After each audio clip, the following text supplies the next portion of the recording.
There's a great quote attributed to Einstein where they asked him, what weapons are going to be used to fight World War III? And he said, I don't know what weapons are going to be used to fight World War III, but I can assure you World War IV will be fought with sticks and rocks. Huh. Interesting. And so, again, you guys are rolling the dice here with, well, let's hope this is a negotiation tactic and doesn't end up blowing back. It's the same way that when we entered the Middle East, we thought it was going to be, we just got to kill the terrorists. What we saw was blowback. But to your point, one dead terrorist, we created. I like how Trump killed the terrorists last week. He just instead of mobilizing $2 trillion and bringing all of our soldiers on the ground and all this stuff, he just said hey, look, you're in this little cave. We're going to send this little missile, and we're not going to kill any civilians, and boop, boop, you're gone. He even posted it on his fucking his Truth Social account. He posted the little video. It's just they got the little cave in the mountains, and he's like, "Hey, we located all these little ISIS guys here, and boop, boop, gone."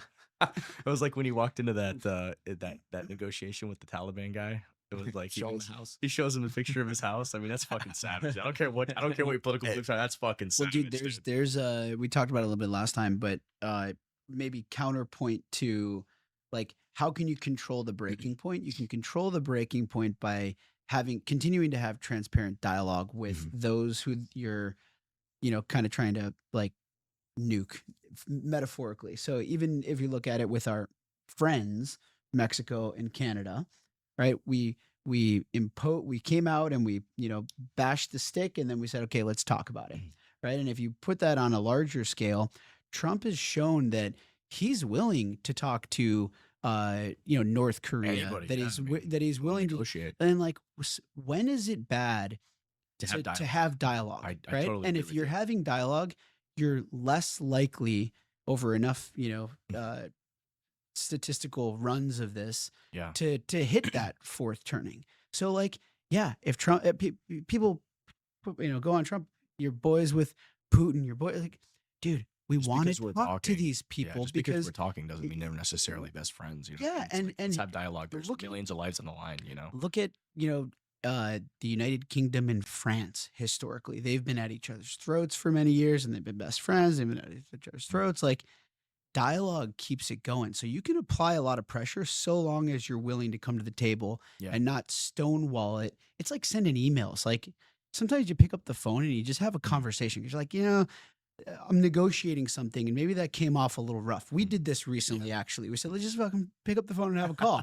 And then it's oh, okay, the context here is important, that we don't want mutually assured destruction. As long as you're interacting with a reasonable counterparty that does not, and reasonable, the definition of reasonable is I don't want mutually assured destruction. I'm not trying to blow everything up. Then dialogue is good.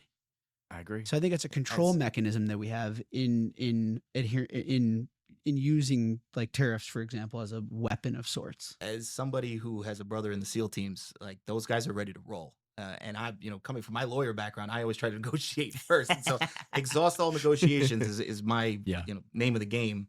And so if Trump can do that, I fully support it.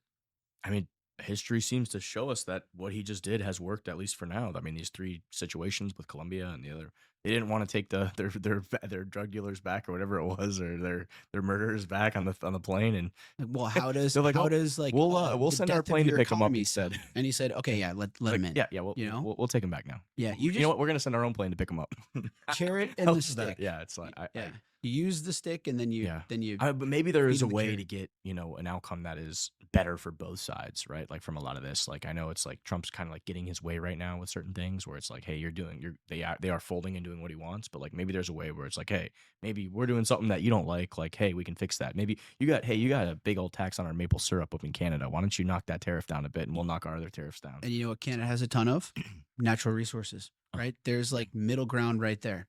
Bang.